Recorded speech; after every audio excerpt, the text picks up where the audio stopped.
La fontaine du domaine Sterling captait parfaitement la lumière de l'après-midi.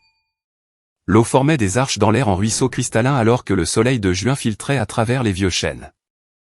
Je me tenais au bord de la réception, regardant la célébration du mariage de ma fille se dérouler sur la pelouse bien entretenue. 200 invités, des verres de champagne captant la lumière, des rires flottant sur la brise chaude. Lorraine, ma fille unique, était magnifique dans sa robe de mariée en soie qui bougeait comme de l'eau. Trevor Kingsley, son nouveau mari, se tenait à côté d'elle, une main sur sa taille, l'autre faisant des gestes vers ses amis de la finance. Il avait déjà desserré sa cravate, confiant, à l'aise, comme un homme qui savait qu'il avait gagné quelque chose. Je portais le livret dans mon sac à main tout l'après-midi, le cuir usé et doux par 30 ans de manipulation. Je l'avais emballé dans du papier crème, attaché avec un ruban de la couleur des fleurs de Lorraine.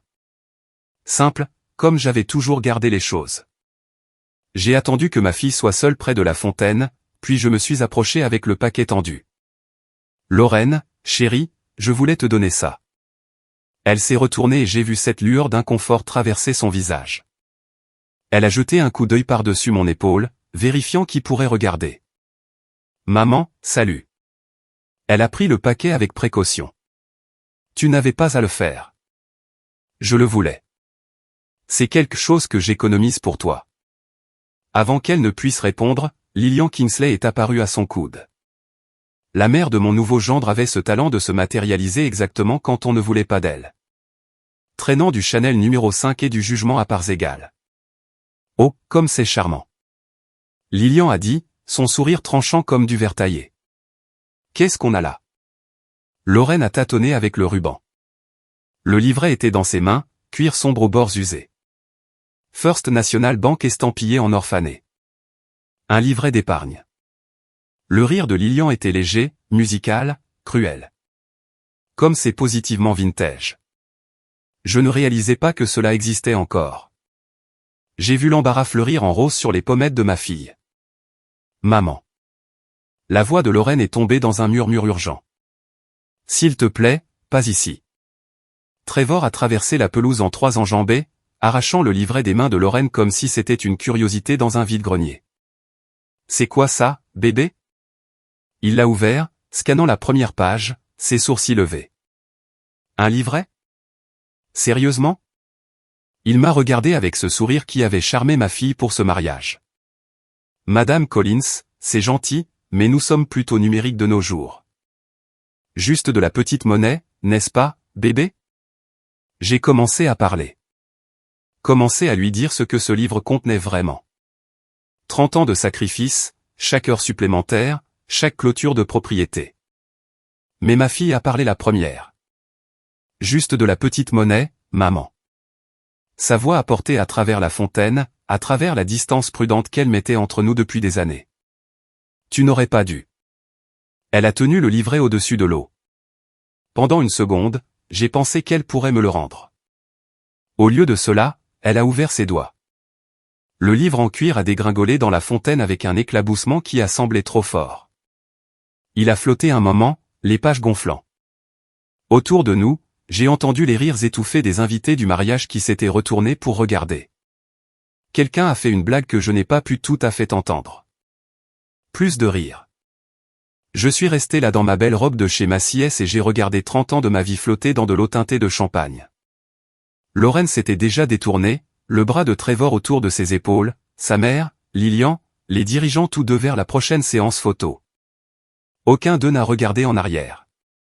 J'ai enlevé mes chaussures habillées et je suis entré dans la fontaine. L'eau était froide, trempant mes collants. Je me suis penché et j'ai sorti le livret, l'eau ruisselant du cuir sur le marbre importé qu'ils avaient choisi parce qu'il rendait bien en photo. Quand j'ai levé les yeux, quelques invités regardaient encore. La plupart s'étaient détournés vers leur champagne et leurs conversations sur les maisons de vacances et les portefeuilles d'actions. J'ai marché vers le parking, mes chaussures mouillées couinant à chaque pas, le livret laissant une traînée de gouttes d'eau derrière moi comme des miettes de pain. Ils pensaient que c'était fini. Ils n'avaient aucune idée que ce n'était que le début. Cette nuit-là, je me suis assise dans mon studio et j'ai laissé le silence s'installer autour de moi comme un vieux manteau. Le radiateur bourdonnait son rythme habituel.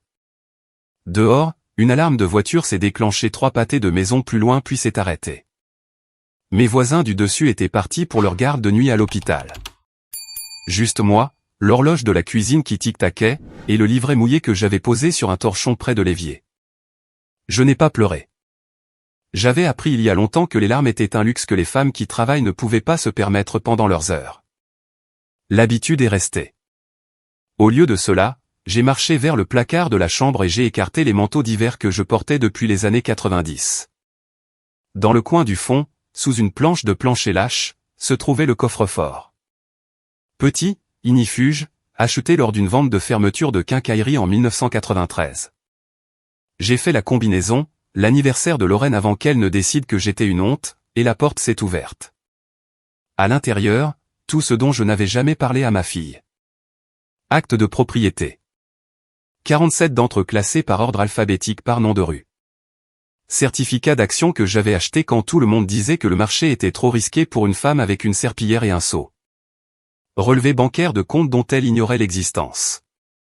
J'ai sorti le dossier étiqueté portefeuille immobilier valeur actuelle. 32 millions de dollars. Cela avait commencé en 1994. J'avais 32 ans, divorcé, élevant Lorraine seule avec un salaire de concierge. Je nettoyais des bureaux chez Berkshire Property depuis 3 ans quand j'ai entendu des cadres discuter d'un duplex saisi à l'an pour 45 000.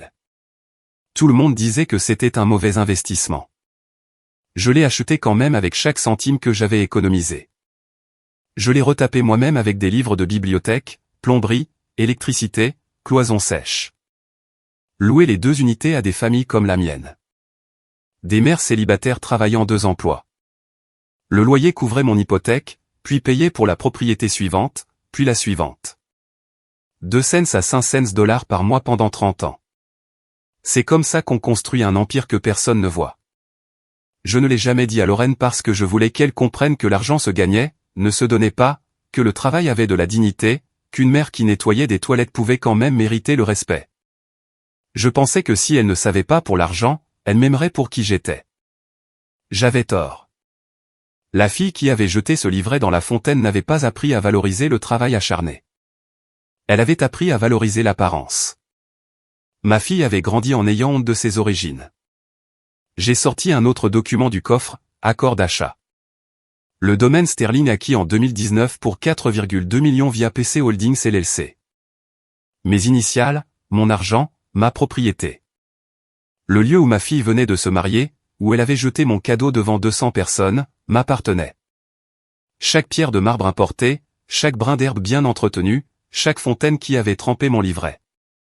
Lorraine l'avait choisi parce que c'était prestigieux, parce que cela la faisait paraître comme si elle était arrivée quelque part d'important.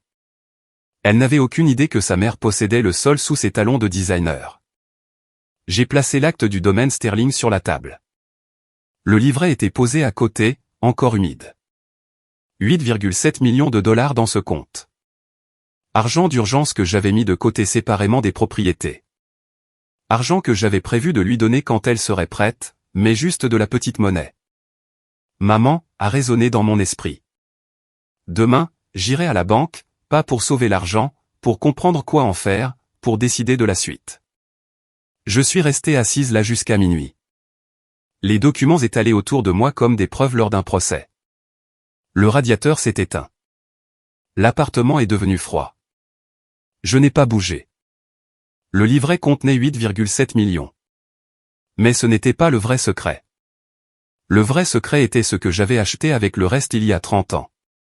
Le seul même sur lequel il s'était tenu pour se moquer de moi. La First National Bank ouvrait à 9h. J'y étais à 8h45. Le livret séché dans une pochette en plastique transparent. Le hall était tout en marbre dans la lumière du matin, le genre d'espace conçu pour vous faire sentir petit à moins d'avoir de l'argent. Centre-ville de Boston un mardi matin. Je me tenais dans la file du service client dans mes vêtements de travail, pantalon kaki de chez Target, un cardigan bleu que je possédais depuis 6 ans. Quand j'ai atteint le guichet, une jeune femme a levé les yeux. Son badge disait Megan.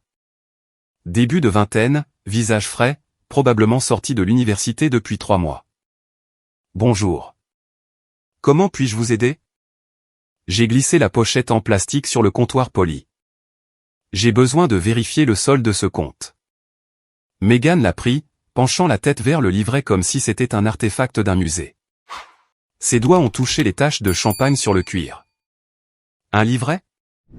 On n'en voit plus beaucoup de nos jours. Elle a tapé le numéro de compte dans son ordinateur, cliqué 2 fois, puis s'est arrêtée. Ses doigts se sont figés au-dessus du clavier.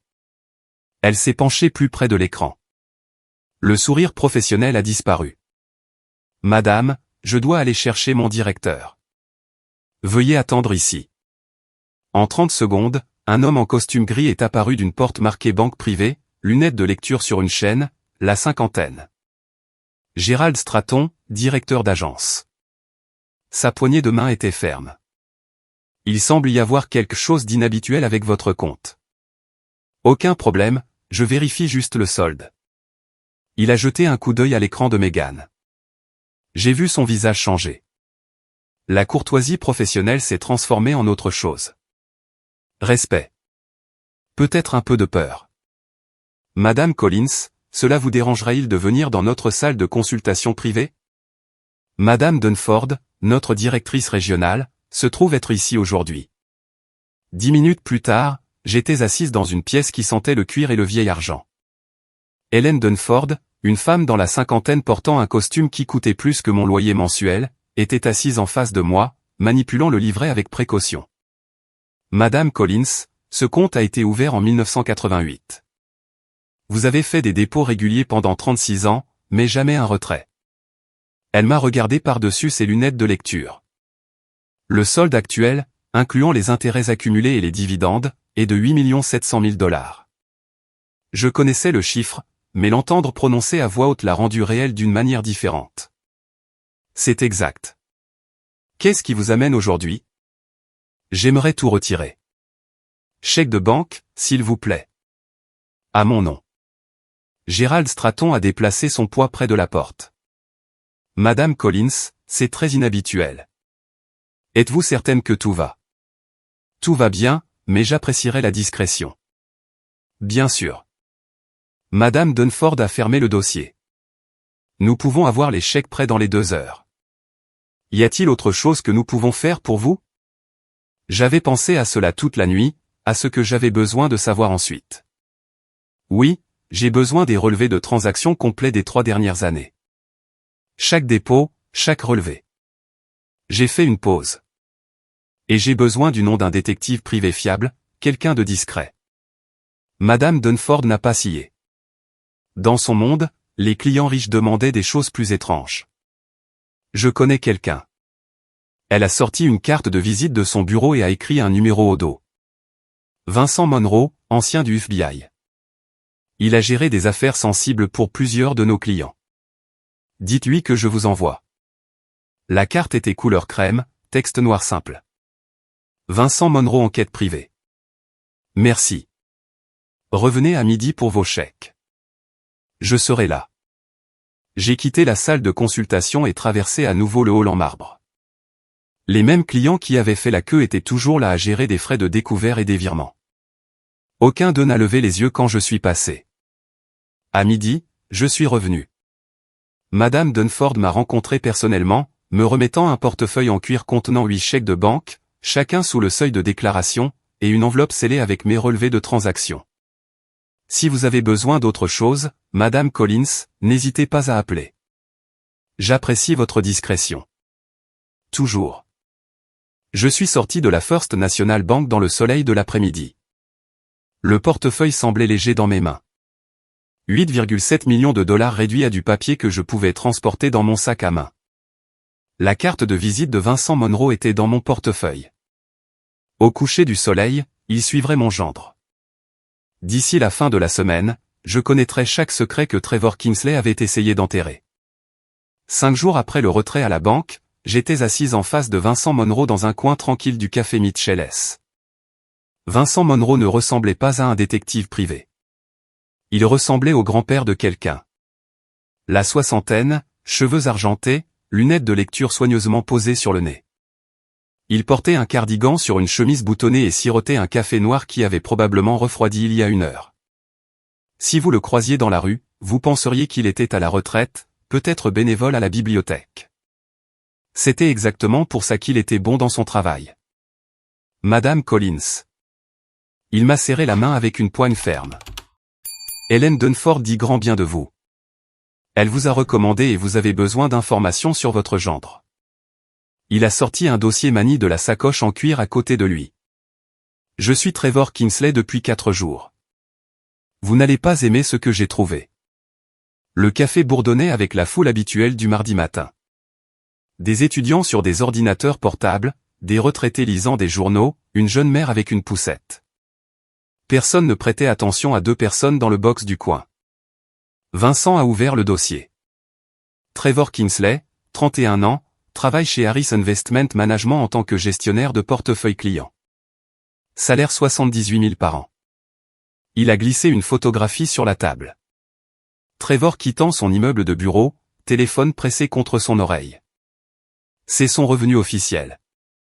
Et officieusement, il dépense comme s'il gagnait 5 fois ça. Vincent a étalé des relevés de cartes de crédit. Montre Rolex 18 000, leasing de voiture sur une BMW 1200 par mois, adhésion au country club, dîner dans des restaurants où le vin coûte plus cher que les courses hebdomadaires de la plupart des gens. J'ai étudié les chiffres. Le nouveau mari de ma fille vivant une vie que son salaire ne pouvait pas supporter. D'où vient l'argent? Vincent a sorti un autre document. Compte offshore îles Caïmans. Il fait des virements depuis 18 mois. Montant total déplacé 340 000 $. 340 000 de où? Compte client chez Harris Investment Management. La voix de Vincent est restée égale, professionnelle. Il falsifie des rapports d'investissement, dit aux clients que leur portefeuille performe normalement pendant qu'il siphonne de l'argent vers son compte offshore personnel. Schéma classique de détournement de fonds. J'ai senti quelque chose de froid s'installer dans ma poitrine. Pas de la surprise, exactement. Trevor avait toujours semblé trop lisse, trop confiant. Mais c'était différent de l'arrogance. C'était criminel. Combien de temps avant que quelqu'un ne remarque? Difficile à dire. Il a été prudent. Petit montant de multiples comptes enfouis dans la paperasse. Mais finalement, Vincent a haussé les épaules. Quelqu'un fera un audit. Quelqu'un posera des questions. Et quand ils le feront, tout ça s'effondrera. Ma fille, ai-je commencé, ne sait pas. Vincent a anticipé ma question. J'ai été minutieux. Le nom de Lorraine n'est sur aucun des comptes offshore. Ses cartes de crédit sont séparées. Pour autant que je puisse dire, elle est complètement ignorante. J'aurais dû me sentir soulagé. Au lieu de cela, j'ai ressenti quelque chose de pire. Ma fille avait épousé un voleur, et elle n'avait aucune idée qu'elle dormait à côté d'un homme comptant les jours jusqu'à sa propre destruction. Madame Collins, c'est un territoire de crime fédéral, fraude boursière. Si je l'ai trouvé, le FBI pourrait aussi. Bon sang, il cherche peut-être déjà.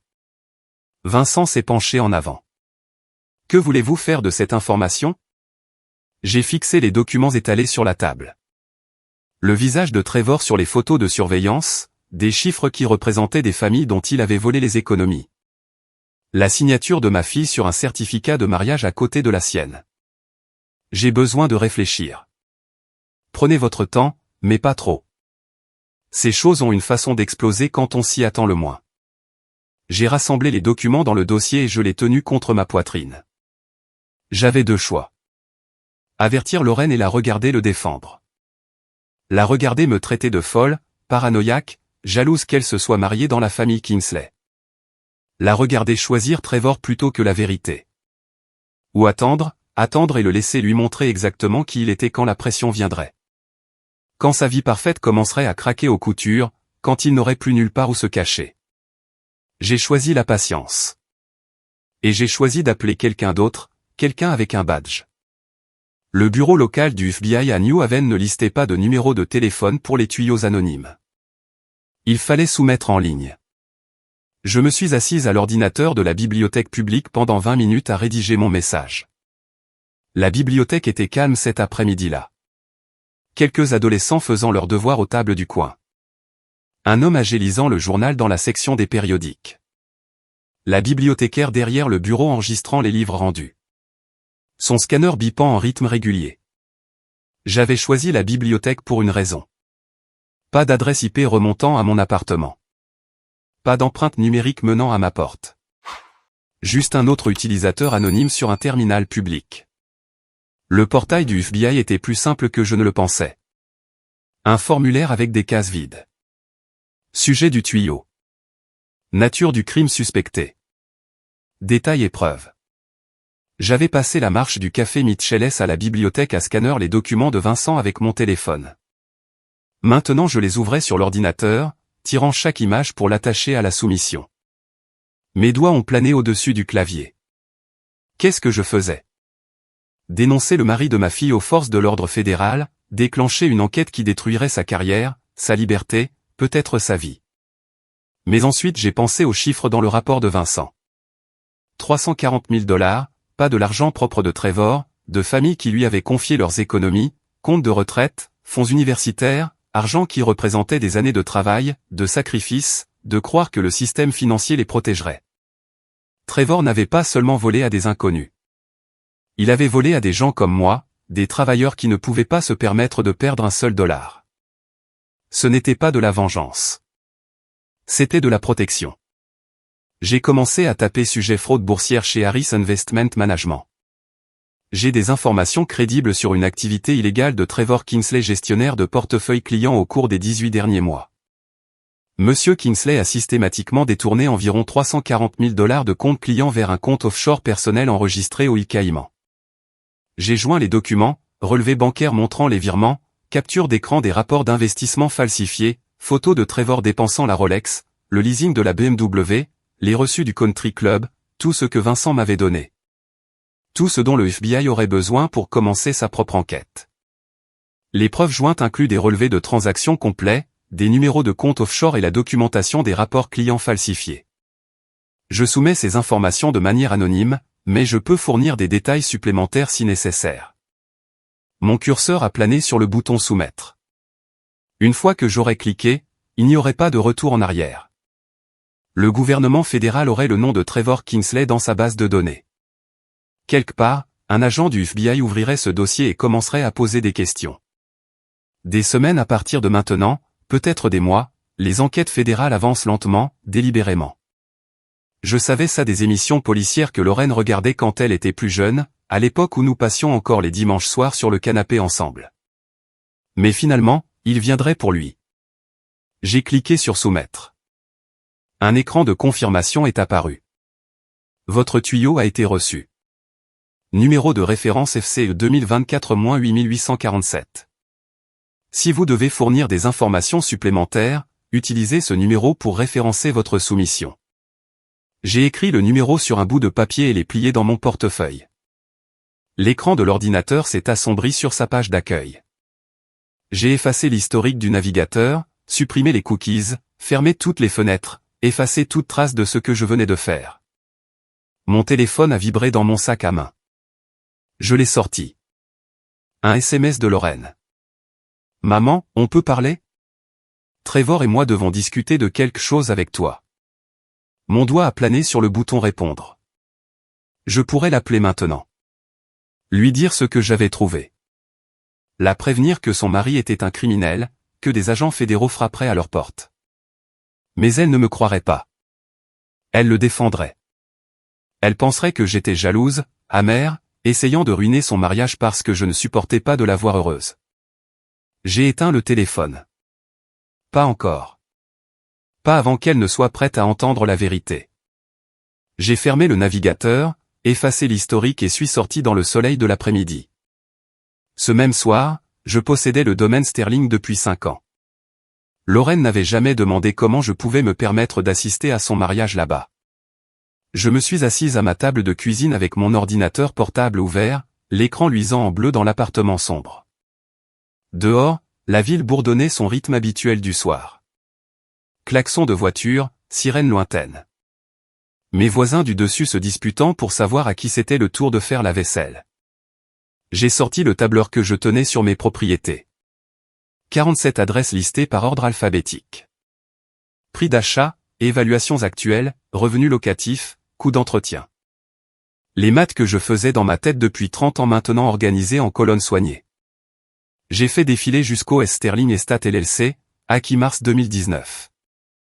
Prix d'achat 4,2 millions de dollars. Valeur estimée actuelle 6,8 millions de dollars. Je me suis souvenu du jour où j'avais franchi ces portes pour la première fois.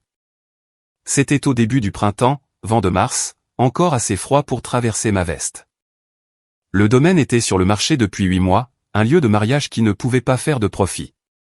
Les propriétaires précédents avaient surinvesti dans les rénovations, sous-estimé les coûts d'exploitation et regardé leur entreprise de rêve saigner de l'argent jusqu'à ce que la banque saisisse. Tout le monde disait que c'était un mauvais investissement, trop cher à entretenir, marché trop de niches, trop de risques. Je l'ai acheté quand même. J'avais appris quelque chose en 30 ans de construction d'un portefeuille immobilier. Quand tout le monde dit que quelque chose est impossible, c'est généralement qu'il ne le regarde pas de la bonne façon. Le domaine Sterling n'échouait pas parce que c'était une mauvaise propriété. Il échouait parce qu'il était géré par des gens qui ne comprenaient pas le business. J'ai payé comptant via PC Holdings LLC, mes initiales. Ma compagnie, les affaires de personne d'autre que les miennes. Engagé Philippe Donovan pour le gérer. Philippe avait 20 ans d'expérience dans la gestion de lieux événementiels et savait comment commercialiser auprès du genre de famille qui rêvait de mariage de contes de fées sans budget de contes de fées. En 2 ans, le domaine Sterling était réservé chaque week-end de mai à octobre. Lorraine l'avait choisi pour son mariage parce qu'il apparaissait dans tous les magazines de mariage, parce qu'il avait le bon genre de prestige. Parce qu'épouser Trevor Kingsley au domaine Sterling signifiait qu'elle était arrivée quelque part d'important. Elle n'avait aucune idée que les sols en marbre sur lesquels elle avait marché, la fontaine dans laquelle elle avait jeté mon cadeau, la pierre italienne importée qu'elle avait choisie pour les photos. Tout cela appartenait à sa mère. J'ai pris mon téléphone et composé le numéro de Philippe. Pénélope. Sa voix était chaleureuse. Professionnelle. Tout va bien? J'ai besoin que tu fasses quelque chose d'inhabituel. Retire toutes les futures réservations sous le nom Collins Kingsley. Une pause. Le nom de famille de Lorraine. Oui. Puis-je demander pourquoi? Disons juste que la dynamique familiale a changé. Compris. Autre chose? Oui. Je veux convertir la propriété. Je pense à des logements abordables. 60 unités, famille à revenus mixtes, enseignants, infirmières, travailleurs de service. La pause fut plus longue cette fois. Pénélope, c'est une rénovation importante. On parle de millions de dollars. Le lieu est rentable. Es-tu sûr? Je suis sûr. Le domaine Sterling a servi son but. Maintenant, je veux qu'il en serve un meilleur. D'accord, je vais commencer à rassembler des plans préliminaires. Architecture, permis, zonage. Cela prendra du temps. Je comprends, mais je veux commencer bientôt. Puis-je demander ce qui a changé? J'ai regardé le tableur sur mon écran, les montants en dollars qui représentaient des décennies de travail, la propriété qui avait accueilli le mariage de ma fille et son humiliation publique de tout ce que j'avais construit. J'ai réalisé que les beaux bâtiments devraient abriter des gens qui en ont besoin, pas des gens qui les prennent pour acquis. Philippe est resté silencieux un moment. J'aurai des propositions pour toi d'ici la fin de la semaine. Merci, Philippe. J'ai raccroché et fermé l'ordinateur portable. Le domaine Sterling, le symbole de tout ce que Lorraine pensait qui la rendait meilleure que moi, deviendrait la maison de concierges, d'enseignants, d'infirmières, de gens comme moi, des gens qu'elle avait passé toute sa vie à essayer de ne pas être. Lorraine a appelé 17 fois en 3 jours. J'ai laissé chaque appel aller sur la messagerie vocale. Je travaillais mon quart de nuit habituel quand les appels ont commencé à arriver. 22h à 6h nettoyant l'immeuble de bureau sur Franklin Street où je travaillais depuis 12 ans. 15 étages de box vides, de salles de conférences et de suites exécutives. Juste moi, mon chariot de nettoyage et le bourdonnement des lumières fluorescentes. Mon téléphone restait dans mon casier dans le placard du concierge au sous-sol. C'était la règle. Pas d'appareil personnel pendant les heures de travail, mais même à travers la porte en métal, je pouvais l'entendre vibrer encore et encore. Brenda, ma collègue de car, a haussé les sourcils quand nous nous sommes croisés dans le couloir du 3e étage vers minuit. Quelqu'un veut vraiment te parler. Elle a fait signe vers les ascenseurs, vers le sous-sol, vers mon téléphone vibrant à travers l'étagère du casier. Ils attendront, ai-je dit, et j'ai poussé mon chariot vers le bureau suivant. À 2h du matin, j'ai pris ma pause. 15 minutes dans la salle de pause du sous-sol avec sa lumière clignotante au plafond et sa machine à café cassée depuis 2019. J'ai récupéré mon téléphone du casier. 17 appels manqués, tous de Lorraine. 17 messages vocaux. Je me suis fait une tasse de thé au distributeur d'eau chaude et me suis assise à la petite table, téléphone en main. Puis j'ai commencé à écouter. Message vocal laissé à 20h. Maman, je sais que tu es contrariée par le mariage, par l'histoire du livret. Je suis désolé. On peut parler? S'il te plaît, rappelle-moi. Sa voix était normale là. Un peu coupable peut-être, mais toujours Lorraine. Toujours ma fille essayant d'apaiser les choses comme elle le faisait toujours quand elle pensait que j'étais blessé. Message vocal 5 laissé à 23h. Maman, où es-tu? Il se passe quelque chose avec le travail de Trevor. Il est stressé par quelque chose et ne veut pas me dire quoi. J'ai juste. J'aurais vraiment besoin de conseils. Appelle-moi. La culpabilité avait disparu. Maintenant il y avait de la confusion. L'inquiétude s'infiltrant sur les bords. Message vocal 12 laissé mardi matin. Maman, on a reçu cette lettre bizarre du domaine Sterling.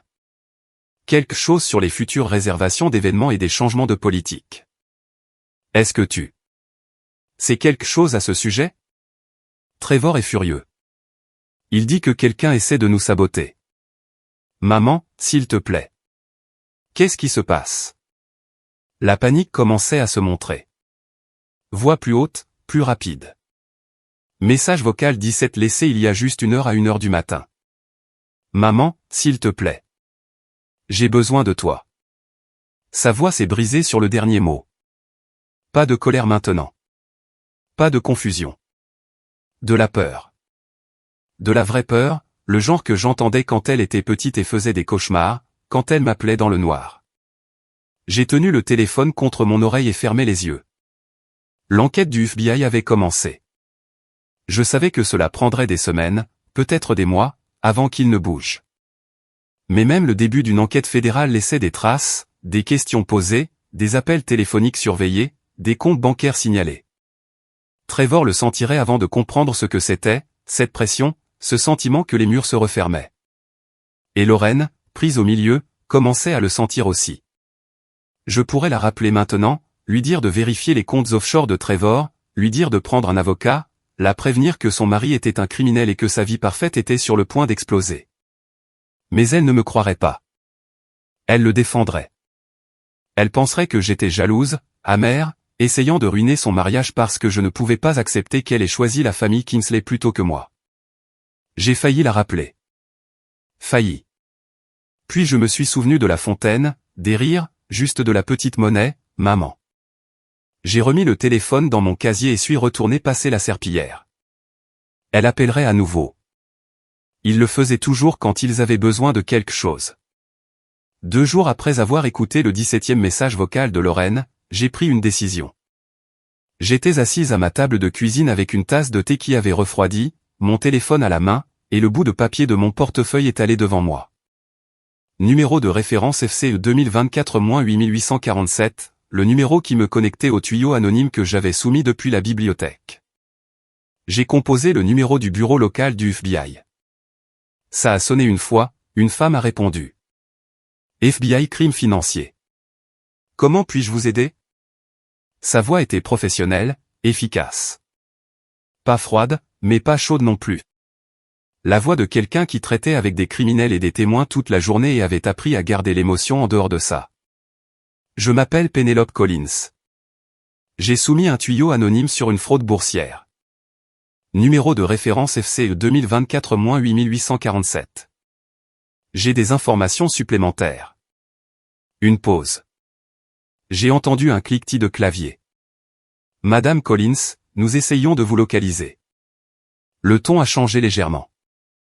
Plus intéressé maintenant. Vous êtes l'informatrice sur l'affaire Morrison. Kingsley. Trevor Kingsley. C'est exact. Les preuves que vous avez fournies étaient très complètes. Nous avons ouvert une enquête préliminaire. Plus de cliquetis. Je suis le détective Andrea Thornton. Je suis responsable de cette affaire. Pouvez-vous me dire quelles informations supplémentaires vous avez? J'avais pensé à ce moment pendant 2 jours. Comment dire ce que j'avais besoin de dire sans passer pour une belle-mère vengeresse? Comment m'assurer que Lorraine était protégée tout en m'assurant que Trevor affrontait les conséquences? J'aimerais organiser une réunion spécifique à une heure et un endroit spécifique. Madame Collins, nous n'organisons généralement pas de confrontation. Si vous avez des preuves, nous pouvons nous rencontrer au bureau local. Domaine Sterling, dans 2 semaines, samedi à 14 h. Trevor Kingsley sera là. Sa femme aussi, ma fille. Je veux que vous soyez là quand certaines choses seront révélées. Silence à l'autre bout.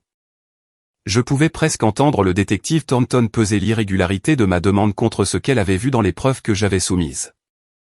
Pourquoi le domaine Sterling spécifiquement? Parce que je le possède et parce que c'est là que tout a commencé. Une autre pause. Vous possédez la propriété via une LLC. Oui, je peux fournir la documentation. Madame Collins, c'est très inhabituel. Nous ne mettons pas en scène des arrestations à. Je ne vous demande pas de l'arrêter là-bas. Je vous demande d'être là pour témoigner, pour confirmer ce que je suis sur le point de révéler. J'ai gardé ma voix stable. Détective Thornton, ma fille n'avait aucune connaissance des crimes de son mari. J'ai besoin que vous compreniez cela avant que ça n'aille plus loin. J'ai des documents prouvant qu'elle n'était pas impliquée. Mais elle a besoin de voir la vérité de ses propres yeux, et elle a besoin de la voir de quelqu'un avec un badge, pas de moi. Le silence s'est étiré plus longtemps cette fois. Vous protégez votre fille. Je m'assure qu'elle ne coule pas avec lui. J'ai entendu des papiers remuer, plus de clics de clavier. Envoyez-moi tout ce que vous avez. Documentation montrant la non-implication de votre fille. Tout. Email crypté. Je vous enverrai un lien sécurisé. Je l'enverrai ce soir. Et Madame Collins, si nous acceptons cette réunion, nous contrôlons comment elle se déroule. Nous ne jouons pas pour un public. Nous menons une enquête fédérale. Je comprends. 2 semaines. Samedi à 14 h. Le domaine Sterling. Je confirmerai les détails de l'emplacement avec vous dans quelques jours. Merci, détective. Ne me remerciez pas encore. Si ça tourne mal, c'est sur vous. Elle a raccroché. Je suis resté assise là un moment, le téléphone toujours à la main, fixant le calendrier sur mon mur. J'ai pris un marqueur rouge et dessiné un cercle autour du samedi dans 2 semaines. Puis j'ai écrit à l'intérieur du cercle 14 h. 14 jours. 14 jours avant que Lorraine n'apprenne la vérité sur son mari, sa mère et les choix qui les définissaient tous les deux. 14 jours pour se préparer au jugement. 10 jours après avoir marqué mon calendrier, l'équipe de démolition est arrivée au domaine Sterling un jeudi matin. J'étais déjà là, casque de chantier sur la tête, regardant le premier mur tomber. La salle de bal avait accueilli 200 invités il y a tout juste 3 semaines. Maintenant, c'était de la poussière et du marbre brisé. Roy, le contremaître, s'est approché avec son presse-papier. Il avait la cinquantaine avec le genre de visage tanné qui venait de 30 ans de travail dans la construction. Madame Collins, vous êtes sûre de ça? Cet endroit est un monument. On pourrait restaurer au lieu d'eux. Je suis sûr, ai-je dit. Cet endroit va devenir la maison de 60 familles. Il a hoché la tête lentement comme s'il avait entendu des choses plus étranges, mais pas de beaucoup. Logement abordable, vous avez dit. Enseignants, infirmières, concierges. J'ai regardé une autre section de moulures ornementées s'écraser au sol. Des gens comme moi. L'expression de Roy a changé. Pas de la pitié, du respect. Ma sœur est infirmière. Elle ne peut rien se permettre dans ce comté. Elle le pourra bientôt. Le bruit de la masse résonnait dans les couloirs vides. Morceau par morceau, la salle de bal qui avait fait se sentir ma fille supérieure était réduite en décombres. La fontaine en marbre, celle où mon livret avait atterri, était déjà partie, emportée en morceaux. J'avais acheté ce domaine il y a 5 ans quand l'ancien propriétaire avait fait faillite. 4,2 millions comptant via ma LLC. Philippe l'avait géré discrètement depuis, réservant des mariages et des événements d'entreprise. Il avait été rentable, mais le profit n'était plus le but. Le bruit de pneus crissant sur le gravier m'a fait me retourner. Une berline blanche, celle de Lorraine, s'est arrêtée sur le parking, de travers sur 2 places. La porte s'est ouverte violemment. Lorraine a trébuché dehors, toujours en pantalon de pyjama et sweatshirt trop grand, les cheveux non brossés. Elle avait l'air d'avoir conduit ici à la seconde où elle avait eu l'info. Maman. Elle a couru vers moi, essoufflée. Qu'est-ce que tu fais? Je n'ai pas bougé, juste resté là dans mon casque et mes bottes de travail, entouré de travailleurs de démolition et de tas de débris. Qu'est-ce que j'ai l'air de faire? C'est. Lorraine a regardé autour d'elle sauvagement les travailleurs, les décombres, les trous béants où se trouvaient les murs. C'est le domaine Sterling. Tu ne peux pas juste. Je peux en fait. Non, tu ne comprends pas. C'est un lieu historique. Il y a des contrats. Il y a des réservations. Trevor et moi allions avoir notre fête d'anniversaire ici l'année prochaine. Ces réservations ont été annulées. Lorraine s'est figée. Quoi? Je le possède, Lorraine. La couleur a quitté son visage. Tu? Quoi? Je possède le domaine Sterling, acheté en 2019. J'ai fait un geste vers l'équipe de construction, et maintenant je le convertis en 60 unités de logements abordables. Elle m'a fixé comme si je venais de parler une langue étrangère. Tu possèdes ça? Oui, mais... Sa voix a craqué. Mais tu es une concierge. Je le suis, ai-je dit calmement. Je suis aussi propriétaire. Je possède ce domaine et 46 autres propriétés. Les genoux de Lorraine ont flanché. Elle s'est assise durement sur un tas de marbre brisé, ses mains tremblant. 46 propriétés plus ou moins. Elle a levé les yeux vers moi, son visage un mélange de choc et de quelque chose que je ne pouvais pas tout à fait nommer. Trahison, confusion, honte. Pourquoi tu ne me l'as pas dit? Je voulais voir qui tu deviendrais. Je me suis agenouillé à côté d'elle, ma voix stable. Je voulais savoir si tu choisirais le caractère ou le confort. Tu as choisi le confort. Tu as choisi un homme qui avait l'air bien sur le papier. Tu as choisi un lieu qui te faisait sentir importante. Maman. Et quand je t'ai donné ce livret, de l'argent que j'avais économisé pendant 30 ans, tu l'as jeté dans une fontaine et tu as ri. Le visage de Lorraine s'est chiffonné. Je ne savais pas. Tu n'as pas demandé. Avant qu'elle ne puisse répondre, son téléphone a vibré dans sa poche. Elle l'a sorti, a regardé l'écran, et son visage a blêmi. C'est Trevor. Sa voix était à peine un murmure, il dit, nous devons parler. Quelque chose à propos du FBI. Ses mains tremblaient tellement qu'elle a failli laisser tomber le téléphone. Je n'ai rien dit. J'ai juste attendu. Lorraine n'a pas quitté le chantier. Elle s'est assise sur un tas de marbre brisé et a pleuré. Je lui ai donné 1 minute, 2, 3. Puis je me suis approché et me suis assise à côté d'elle, pas assez près pour réconforter, mais assez près pour être présente. Le marbre était froid sous moi, les arêtes vives pressant à travers mon jean. Autour de nous, l'équipe de démolition avait fait une pause, nous donnant de l'espace. J'ai jeté 8,7 millions de dollars, a chuchoté Lorraine. Je t'ai jeté. Tu as jeté un livret, ai-je dit doucement. Je suis toujours là. Elle m'a regardé, le mascara strié sur son visage. C'est une vengeance? Tu me punis? Non. Alors c'est quoi cette transformation? J'ai fait un geste vers le chantier, les murs brisés, la salle de bal dépouillée. Ce bâtiment était un monument à la richesse. Maintenant, il va être des maisons pour 60 familles. Ce n'est pas une vengeance. C'est un but. Les mains de Lorraine tremblaient encore. Mais tu m'as laissé penser que tu étais pauvre. Tu m'as laissé être embarrassé. Je voulais savoir qui tu deviendrais sans mon argent pour t'influencer. Et sa voix a craqué. Qu'est-ce que tu as découvert? Je l'ai regardé attentivement. J'ai découvert que tu as épousé un homme qui te fait sentir importante. J'ai découvert que tu as choisi un lieu plutôt que des valeurs. J'ai découvert que tu as jeté un cadeau de ta mère parce qu'il n'avait pas l'air assez cher. Lorraine a tressailli. Ce n'est pas juste. Juste. J'ai secoué la tête. Lorraine, j'ai passé 30 ans à nettoyer des bureaux pour pouvoir construire quelque chose. Pas pour moi. Pour toi. Et quand j'ai essayé de t'en donner une partie, tu l'as jetée dans une fontaine et tu as ri. Je ne savais pas. Tu n'as pas demandé. J'ai laissé ça reposer un moment. Mais je ne suis pas là pour te punir. Je suis là pour te donner un choix. Elle a essuyé son visage avec le dos de sa main. Quel choix?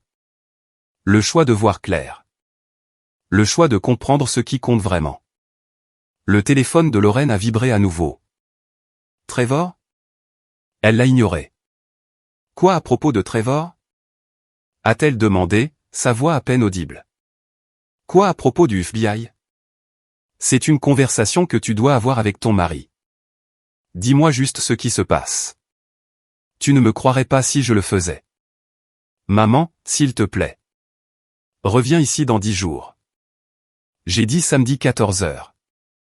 Lorraine m'a fixé. Pourquoi? Qu'est-ce qui se passe dans 10 jours? Tu verras la vérité. Tout. Me pardonneras-tu? La question est sortie brisée et désespérée. Je me suis levé lentement en brossant la poussière de marbre de mon jean. Le pardon n'est pas quelque chose que tu demandes, Lorraine. C'est quelque chose que tu gagnes. Comment je le gagne? Présente-toi dans 10 jours. Écoute. Décide qui tu veux être. Son téléphone a sonné à nouveau. Elle a baissé les yeux sur l'écran. Le nom de Trevor clignotant, puis elle a relevé les yeux vers moi. Maman, j'ai peur. Bien, ai-je dit doucement. La peur signifie que tu fais attention. Est-ce que Trevor? Est-ce qu'il a des ennuis? Ça dépend de ce qu'il a fait. Je me suis tourné vers Roy, qui se tenait près de l'équipe, attendant mon signal. Mais je peux te dire ceci, dans 10 jours, tu vas devoir choisir entre le protéger et te protéger toi-même. Choisis sagement. Lorraine s'est levée, jambes instables, serrant toujours son téléphone. Seras-tu là à la réunion? Je serai là à 14h. Ne sois pas en retard.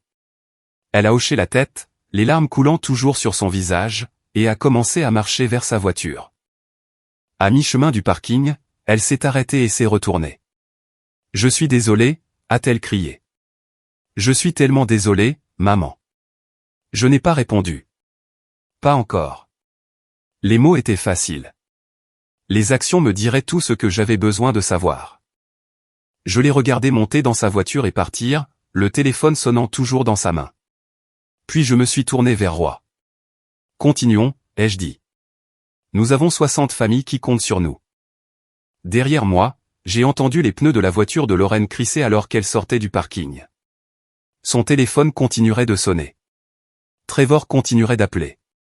Et dans 10 jours, il n'y aurait plus nulle part où se cacher.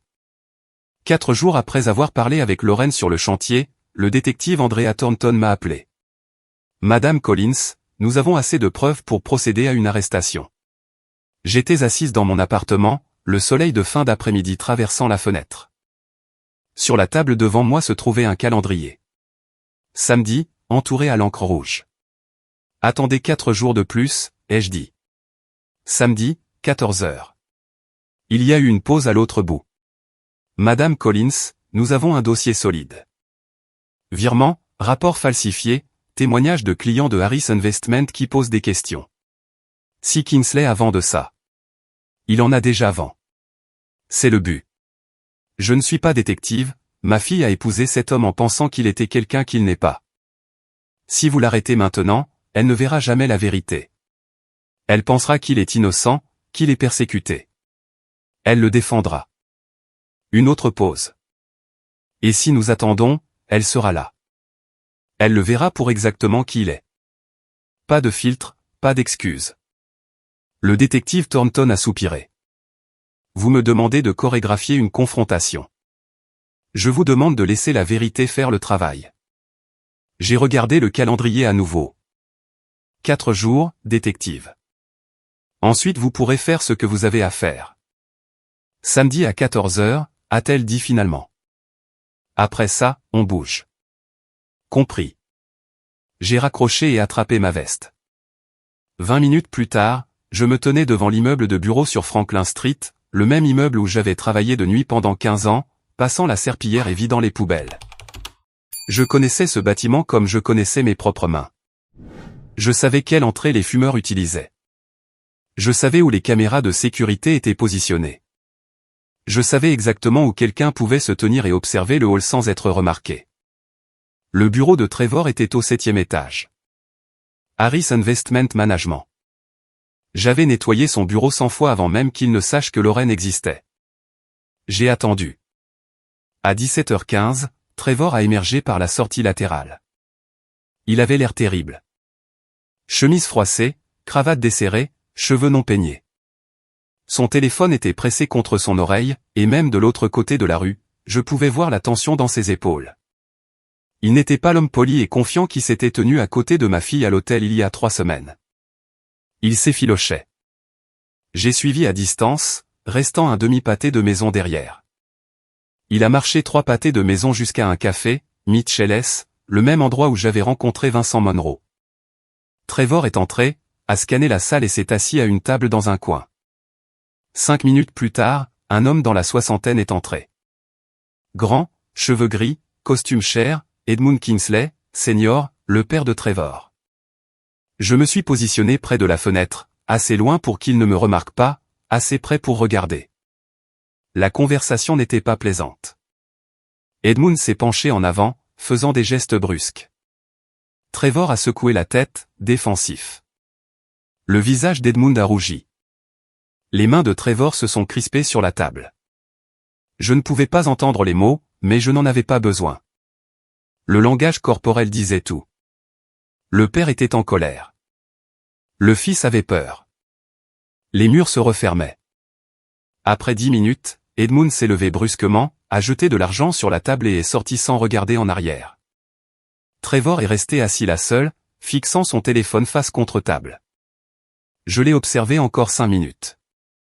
Il n'a pas bougé, juste assis là, figé comme un homme attendant un verdict qu'il connaissait déjà. Puis son téléphone a vibré. Il a regardé l'écran et son visage a blêmi. Il a répondu, écouté pendant 30 secondes, puis raccroché. Ses mains tremblaient. Je me suis reculé dans l'ombre alors que Trevor se levait et marchait vers la sortie. Il est passé à moins de 3 mètres de moi, mais il ne m'a pas vu. Il était trop concentré sur ce qui s'effondrait dans sa tête. Je l'ai regardé monter dans sa voiture, les mains tremblant alors qu'il agrippait le volant. Il est resté assis là pendant 1 minute entière avant de démarrer le moteur. 4 jours de plus. 4 jours jusqu'à ce qu'il se tienne devant ma fille et que la vérité franchisse la porte avec un badge. Je ne comptais pas les jours pour la vengeance. Je comptais les jours pour la résolution. Samedi est arrivé avec un ciel clair et des contours nets. Le domaine Sterling à 13h45 n'était rien d'autre qu'une ossature. La salle de bal où 200 invités avaient dansé il y a 3 semaines n'était plus que chevrons exposés et murs décapés. La fontaine en marbre avait disparu. Le lustre avait disparu. Même le sol avait été arraché, révélant le béton en dessous. Je me tenais au centre de tout ça, mains dans les poches, regardant la poussière dériver dans la lumière de l'après-midi. C'était là que ça avait commencé. C'était là que ça finirait. À 13h50, une voiture s'est arrêtée sur le parking en gravier, la berline blanche de Lorraine. Elle est sortie lentement comme si elle n'était pas sûre de vouloir être là. Elle était seule. Elle a marché par l'entrée de construction, naviguant autour des tas de débris, et s'est arrêtée quand elle m'a vu. Maman, sa voix a résonné dans l'espace vide. Qu'est-ce que c'est? C'est l'endroit où tu as choisi la honte plutôt que l'amour. Lorraine a tressailli. Ce n'est pas juste. C'est exact. J'ai fait un geste autour de la salle de bal éventrée. C'est ici que tu as jeté un cadeau parce qu'il n'avait pas l'air assez cher. C'est ici que tu as ri pendant que ta nouvelle famille se moquait de moi. Je n'ai pas ri. Tu ne les as pas arrêtés non plus. Le visage de Lorraine s'est chiffonné, mais avant qu'elle ne puisse répondre, le bruit d'une autre voiture nous a interrompus. Une BMW noire, celle de Trevor. Il est sorti le premier, suivi de Lillian Kingsley. Elle était habillée comme si elle assistait à une réunion du conseil, costume taillé, talons trop hauts pour un chantier. Trevor avait l'air pire qu'il y a 4 jours. Pantalon froissé, cerne sous les yeux, mâchoire serrée. Ils ont marché vers nous, les talons de Lilian claquant sur le carrelage brisé. Qu'est-ce qui est si urgent? La voix de Trevor était agressive, mais il y avait de la peur en dessous. Tu as dit que nous devions être ici à 14 heures. Pourquoi? Rien d'urgent, ai-je dit calmement. Juste la vérité. Lilian a regardé autour de la salle de bal démolie avec un dégoût visible. Si c'est à propos de ce livret ridicule. Ce n'est pas à propos du livret. Alors quoi? A exigé Trevor. Je n'ai pas répondu, je l'ai juste regardé fixement jusqu'à ce qu'il rompe le contact visuel. Lauren s'est interposée entre nous. Maman, s'il te plaît, dis-nous juste ce qui se passe. Vous verrez dans 2 minutes. Le téléphone de Trevor a vibré. Il l'a regardé et son visage a blêmi. Qui d'autre as-tu invité? J'ai vérifié ma montre. 13h58. Le bruit de pneus sur le gravier. Trevor s'est tourné vers l'entrée, tout son corps se tendant. Lilian a attrapé son bras. Lauren m'a regardé, puis l'embrasure de la porte, puis de nouveau moi. Maman a-t-elle chuchoté. Qu'est-ce que tu as fait? Une portière de voiture a claqué. Des pas sur le gravier. Puis une silhouette est apparue dans l'embrasure de la porte à contre-jour du soleil de l'après-midi. Le détective Andrea Thornton. Son badge était clairement visible à sa ceinture. Le visage de Trevor s'est vidé de toute couleur. La prise de Lilian sur son bras s'est resserrée. La bouche de Lauren s'est ouverte, mais aucun son n'est sorti. Le détective Thornton a marché dans la salle de bal éventrée, ses pas résonnant sur le béton. Elle m'a fait un signe de tête, puis a tourné son attention vers Trevor. Monsieur Kingsley, je suis le détective Andrea Thornton de l'unité des crimes financiers du FBI. Je dois vous parler. La voix de Trevor a craqué. Je ne comprends pas. Je pense que si. Lauren s'est tournée vers moi, son visage un mélange de confusion et d'horreur naissante. Maman, qu'est-ce que c'est? J'ai regardé ma fille attentivement. C'est le moment où tu découvres qui tu as épousé. FBI. La voix de Lauren était à peine audible. Trevor, de quoi parle-t-elle? Trevor n'a pas répondu. Il fixait le détective Thornton comme un homme regardant sa vie entière s'effondrer. Lilian s'est avancée. C'est absurde. Mon fils est un gestionnaire d'investissement respecté. Quelles que soient les accusations. Madame Kingsley. Le détective Thornton a interrompu doucement mais fermement. Je suggère que vous laissiez votre fils parler pour lui-même. Le silence dans la salle de bal démolie était absolu. Lauren a regardé Trevor. Dis-leur. Dis-leur que c'est une erreur. Trevor a ouvert la bouche, l'a fermée, l'a ouverte à nouveau. Rien n'est sorti. Le visage de Lauren s'est chiffonné. Trevor. J'ai souri pour la première fois en 2 semaines. Je t'ai sauvé, ai-je dit doucement. Toujours avec moi. Commenter. Toujours là, pour que je sache. Vrai sujet. À ma place, vous sentiriez-vous comme un héros ou coupable? Lâchez héros ou coupable. Petite note, certains détails à venir sont romancés pour l'impact. Pas votre truc. Pas de problème, sortez ici, mais si vous restez, ce que Trevor a dit ensuite a tout changé. Le détective Andrea Thornton n'a pas perdu de temps en politesse. Elle a marché droit vers Trevor. Monsieur Kingsley, je suis avec l'unité des crimes financiers du FBI. Nous enquêtons sur des irrégularités chez Harris Investment Management depuis 3 semaines. La mâchoire de Trevor s'est crispée. Je ne sais pas de quoi vous parlez. Je pense que si. Le détective Thornton a ouvert un dossier. Nous avons la documentation de virements totalisant 340 000 $ de compte client vers un compte offshore aux îles Caïmans. Votre compte offshore. C'est. La voix de Trevor a craqué. Ce n'est pas possible. Vous devez avoir fait une erreur. Pas d'erreur. Nous avons des relevés bancaires, des reçus de virement, des rapports d'investissement falsifiés avec votre signature numérique. Elle a tourné une page. La comptabilité judiciaire confirme tout. Lilian s'est avancée, sa voix tranchante. Mon fils ne ferait jamais. Madame Kingsley, votre fils a systématiquement détourné des fonds depuis 18 mois. Le ton du détective Thornton était professionnel mais ferme. Nous avons le témoignage de 3 clients qui ont remarqué des divergences. Nous avons des emails où M. Kingsley a ordonné à son assistant d'antidater des rapports. Lauren s'est tournée vers moi, le visage pâle. Tu as appelé le FBI pour mon mari. J'ai fourni des informations sur une activité illégale, ai-je dit calmement. Illégale? La voix de Lauren s'est brisée. Maman, comment as-tu pu? Lauren, écoute-moi. Trevor a attrapé son bras. Ta mère ment. Elle te manipule. Elle essaie de nous détruire parce que tu as jeté ce stupide livret. Monsieur Kingsley a interrompu le détective Thornton. Ce n'est pas une dispute familiale. C'est une fraude boursière, une fraude électronique, du blanchiment d'argent. Les preuves sont documentées. Le visage de Trevor s'est tordu. C'était temporaire. J'allais rembourser. Ce livret, je pensais qu'il y avait du vrai argent dedans. Je pensais que nous pourrions l'utiliser pour couvrir. Les mots sont restés suspendus dans l'air. Lauren a reculé de lui. Tu pensais? Tu pensais pouvoir utiliser l'argent de ma mère pour couvrir ton vol. Non, ce n'est pas. Trevor a regardé autour de lui sauvagement le détective Thornton, moi, Lillian, Lauren. Vous ne comprenez pas.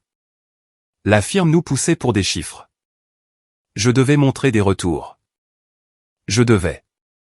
Vous deviez voler vos clients, a dit le détective Thornton platement. Ce n'était pas du vol.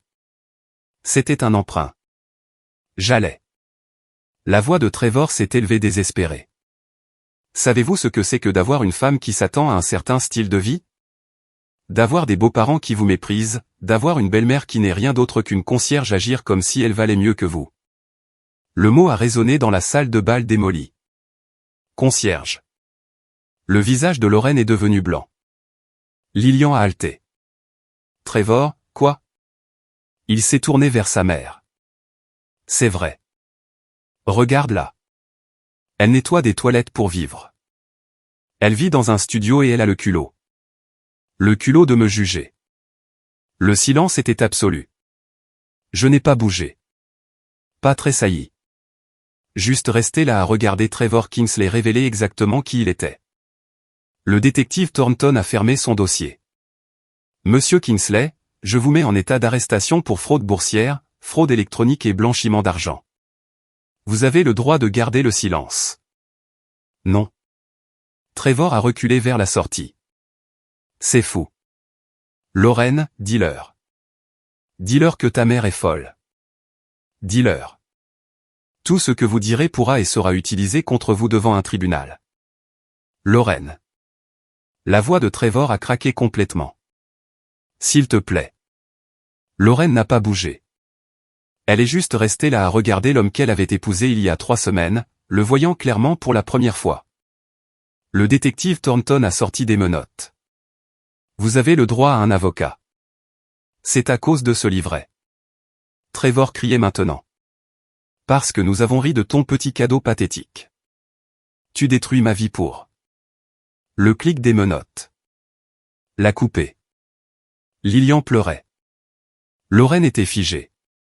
Trevor était menotté, criant toujours à l'injustice alors que le détective Thornton le menait vers la sortie.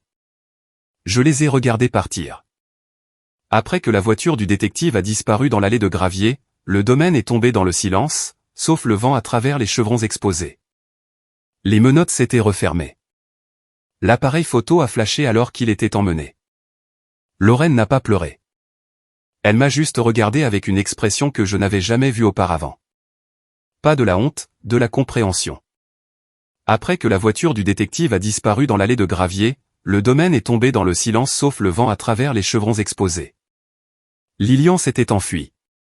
Je l'avais regardé trébucher vers sa voiture, les talons accrochant le carrelage brisé, le visage enfoui dans ses mains. Elle n'a pas regardé en arrière. Lauren était assise sur un bloc de béton, fixant le vide. J'ai attendu. Après 5 minutes, elle a parlé. Tu savais avant le mariage. 3 semaines avant tu as engagé un détective privé. Je l'ai fait. Sa voix a craqué. Pourquoi tu ne me l'as pas dit? Je me suis approché mais ne me suis pas assise. Pas encore. M'aurais-tu cru? Lorraine a tressailli. Je ne sais pas. Si, tu sais. J'ai gardé ma voix stable. Tu as jeté un cadeau de ta mère parce qu'il n'avait pas l'air assez cher. Si je t'avais dit que Trevor était un voleur, tu l'aurais défendu. Tu m'aurais dit que j'étais jalouse, que j'essayais de ruiner ton bonheur. Elle n'a pas discuté, juste assise là, les épaules tremblantes. Il a dit. Sa voix était à peine audible. Il a dit qu'il ne m'a jamais aimé, qu'il m'a seulement épousé parce qu'il pensait que j'avais de l'argent. Je sais que tu le savais aussi. Je m'en doutais, la vérification des antécédents a montré qu'il vivait au-dessus de ses moyens depuis des années. Quand il a vu ce livret, il a pensé qu'il avait gagné à la loterie. J'ai fait une pause. Il pensait que ta mère était secrètement riche et le cachait. Il avait raison sur la partie riche, tort sur la dissimulation. Lorraine a levé les yeux vers moi. Mascara strié sur son visage. Pourquoi as-tu vécu comme ça? Le studio, les gardes de nuit. Si tu avais 32 millions de dollars. Parce que l'argent ne fait pas qui tu es. Le travail le fait. Le caractère le fait. J'ai fait un geste vers la salle de bal démolie. J'ai acheté ma première propriété en 1994 avec de l'argent économisé en nettoyant des bureaux. J'ai tout construit moi-même. Je voulais que tu vois ça. Je voulais que tu le valorises. Mais je ne l'ai pas fait. Non, tu ne l'as pas fait. Elle a commencé à pleurer. Vraiment pleurer maintenant. Le genre de sanglot qui secoue tout votre corps. Je suis tellement désolé, maman. Je suis tellement désolé. Je sais. Est-ce que... Elle a levé les yeux, terrifiée. Est-ce que je vais être arrêté aussi? Non. Je me suis finalement assise à côté d'elle sur le bloc de béton. Tu es protégé. J'ai donné au FBI la documentation prouvant que tu ne savais rien des crimes de Trevor. Des relevés bancaires montrant que tu n'as jamais accédé aux comptes offshore. Des emails montrant que tu n'étais pas impliqué dans son travail. Le visage de Lorraine s'est chiffonné. Tu m'as protégé même après que j'ai jeté ton cadeau. Même après que j'ai ri. C'est ce que font les mères. Nous nous sommes assis en silence un moment, le vent sifflant à travers le squelette du domaine. Qu'en est-il des 8,7 millions? A demandé Lorraine doucement. L'argent du livret. C'est dans un trust pour toi quand tu seras prête. Quand je serai prête? Elle m'a regardé. Comment je deviens prête? J'ai regardé autour des murs démolis, la fondation exposée, l'espace qui deviendrait bientôt 60 maisons pour des familles de travailleurs, de la même manière que je l'avais fait. Tu travailles, tu construis, tu apprends que l'argent ne définit pas ta valeur. Ce que tu en fais le fait. Lorraine s'est levée lentement. Elle a fait un pas vers moi, puis s'est arrêtée. Peux-tu me pardonner? Je l'ai déjà fait, ai-je dit doucement. Mais le pardon ne suffit pas. Tu dois décider qui tu veux être maintenant. Je ne sais plus qui c'est. Bien. Cela signifie que tu repars de zéro. C'est le meilleur endroit pour commencer. Lorraine a regardé autour du chantier, les décombres, les poutres exposées, la fondation attendant d'être reconstruite. Qu'est-ce qui se passe maintenant?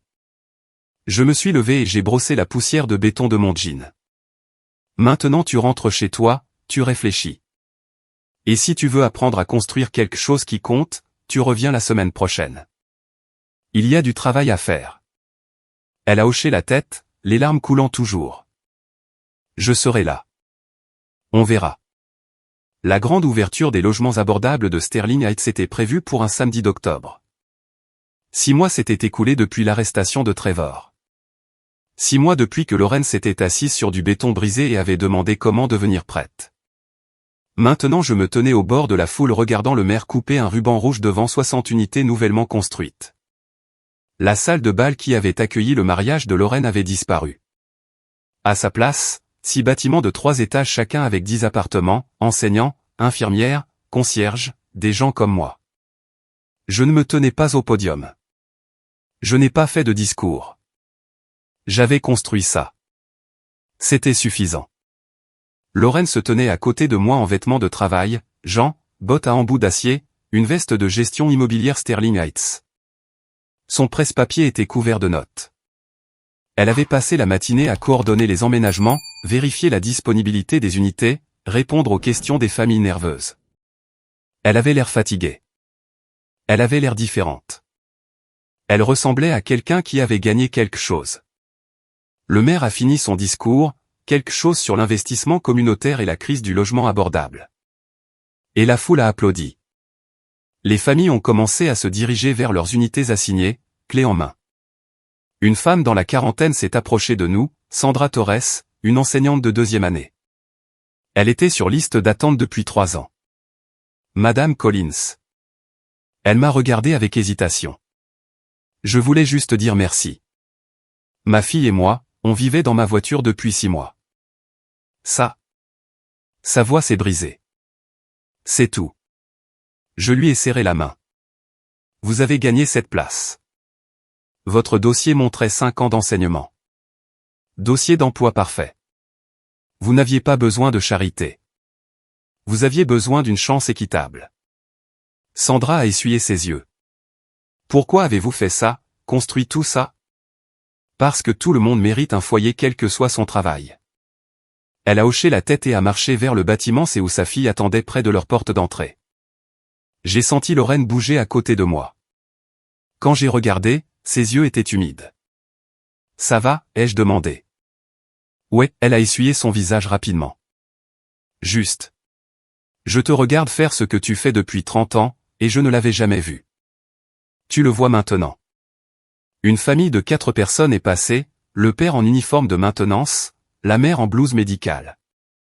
Leurs 2 enfants couraient devant vers l'unité 2B, riant. Lorraine les a regardés. Philippe dit que je m'améliore. Il dit que dans 6 mois, je pourrais être prête à gérer une propriété seule. Philippe est un bon professeur. Toi aussi. Nous sommes restés en silence un moment. Les familles déplaçaient des cartons. Les enfants exploraient les aires de jeu. Quelqu'un installait déjà un barbecue dans la cour communautaire. Je n'ai pas pris de salaire depuis 6 mois, a dit Lorraine doucement. Je l'ai regardé. Je sais. Tu sais, Philippe m'envoie des rapports mensuels. Elle a souri faiblement. Bien sûr qu'il le fait. Elle s'est tournée pour me faire face. Je voulais gagner ta confiance, pas ton argent. Tu fais ça tous les jours. La voix de Lorraine est tombée dans un murmure. Ai-je gagné ton pardon maintenant? J'ai pensé à la fontaine, au livret, au rire, au mariage que j'avais payé dans un lieu que je possédais pendant que ma fille avait honte de moi. Tu as gagné quelque chose de mieux, ai-je dit. Mon respect. Le visage de Lorraine s'est chiffonné. Elle ne m'a pas serré dans ses bras. Nous n'en étions pas encore là, mais elle s'est tenue plus près. Merci, maman. Ne me remercie pas. Continue de travailler. Continue de te présenter. Continue de prouver que tu comprends ce qui compte. Je le ferai. Une concierge de l'hôpital, Rita Santos, 62 ans, est passée portant un carton étiqueté cuisine. Elle m'a fait signe. J'ai fait signe en retour. Lorraine a remarqué. Tu la connais. Nous avons travaillé ensemble il y a 20 ans.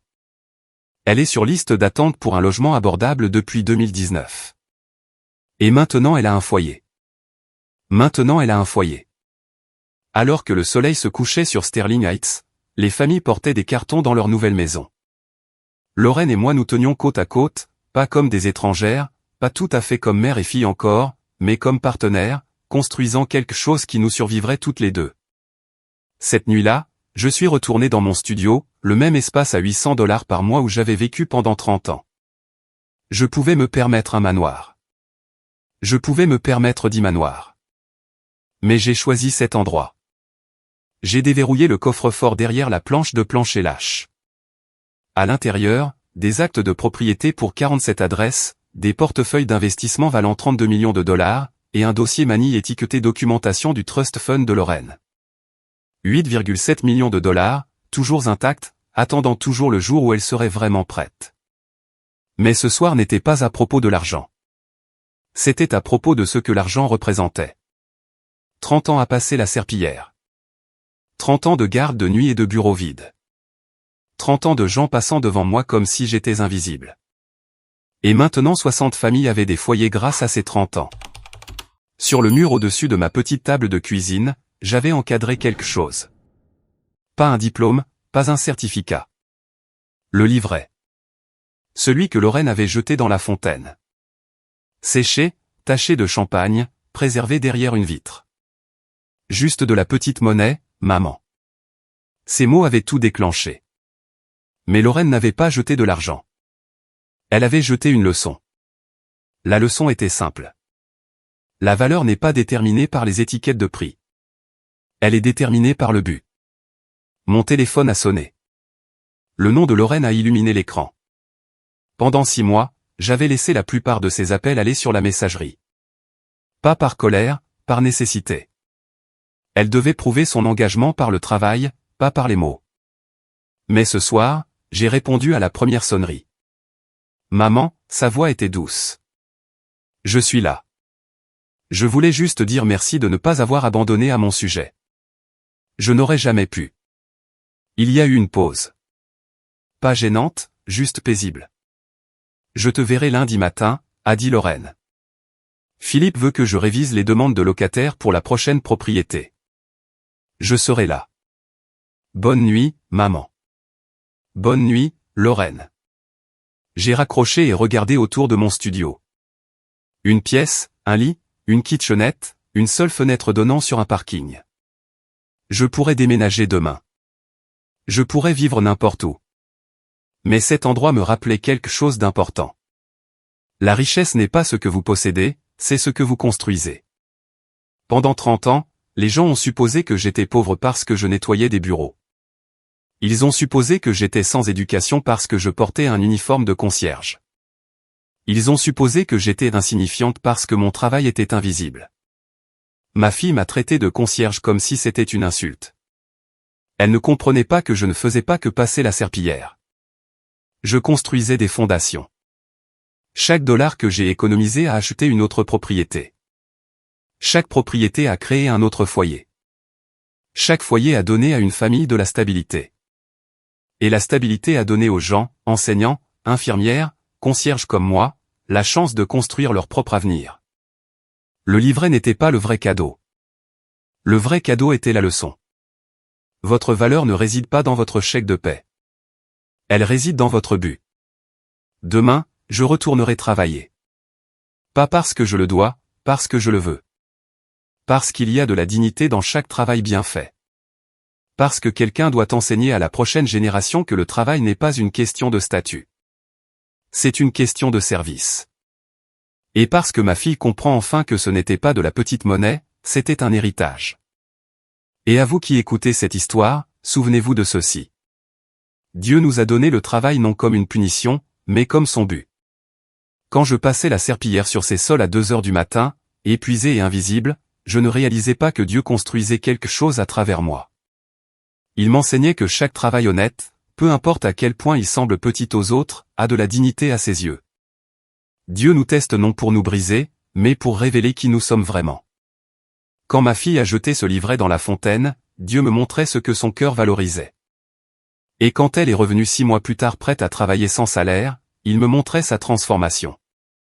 Parfois, les leçons les plus dures sont celles dont nous avons le plus besoin. Dieu nous protège même quand nous ne le voyons pas. J'aurais pu parler à Lorraine de Trevor avant le mariage, mais Dieu savait qu'elle n'aurait pas écouté. Parfois, la protection ressemble à laisser quelqu'un affronter les conséquences pour qu'il puisse enfin voir la vérité. Maintenant, laissez-moi être honnête à propos de mon histoire. Ne faites pas ce que j'ai fait. Ne testez pas vos enfants en prétendant être pauvres. N'attendez pas la trahison pour enseigner des leçons. Communiquez. Soyez vulnérables. Partagez votre histoire avant que la crise ne vous y oblige.